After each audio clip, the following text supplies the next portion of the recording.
यो चाहिँ स्वस्तिका चामलिङको घर हो। यो जग्गा चाहिँ एकदम विशुद्ध चाहिँ नम्बरी जग्गा हो हैन, व्यक्तिको स्वामित्वमा रहेको जग्गा हो, कुनै यो दूषित दर्ता होइन।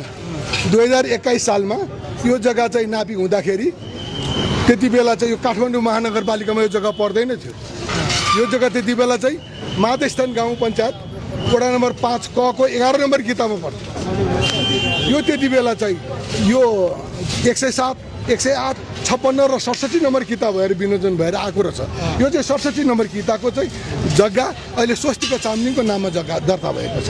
उहाँले चाहिँ अब जग्गा के अरे मालपोत कार्यालयमा गएर रेजिस्ट्रेसन पास गर्नुभएको छ हैन। उहाँको नापी नक्सामा छ, स्पष्ट छ, 577 नम्बर किताब हो उहाँको। त्यति मात्र नभएर नगरपालिकामा नक्सा पास गरेर उहाँले यो घर बनाउनु भएको छ। सबै अहिले पनि मालपोत तिरिराख्नु भएको छ, घर भालको तिरिराख्नु भएको छ हैन, खानेपानीको पैसा तिरिराख्नु भएको छ, बिजुलीको पैसा तिरिराख्नु भएको छ।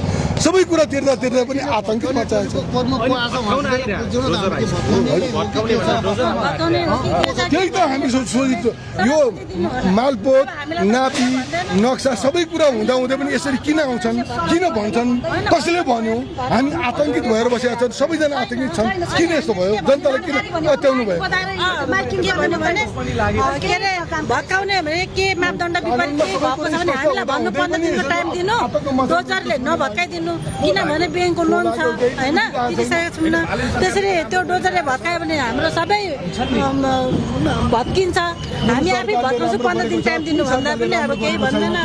यो कारणले भत्काउने पनि भन्दैन। अब के हो हजुरहरूले सोधिदिनु त खबर।